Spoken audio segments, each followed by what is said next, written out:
இந்த தண்ணி ஊற்றி வச்சுக்கிறேன் பாருப்பா இட்லி கொண்டான்ல. இந்த உண்டை வைக்க போகிறோம். இந்த தட்டி வச்சுக்கிறேன். இது மேலே ஒரு மெலிஸ் துணி போட்டுடலாம்.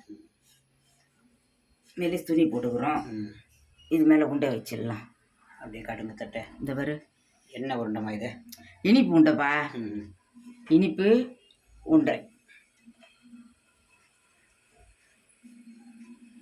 விநாயகர் சதுர்த்தி அன்னைக்கு ஏற்கும் கொழுக்கட்டை செய்வாங்க. நம்ம இனிப்பு உண்டை வெல்லம் இது சர்க்கரை தேங்காய் ஏலக்காய் எல்லாம் வச்சு வதக்கி நெய் விட்டு வதக்கி வச்சிருக்கிறோம்.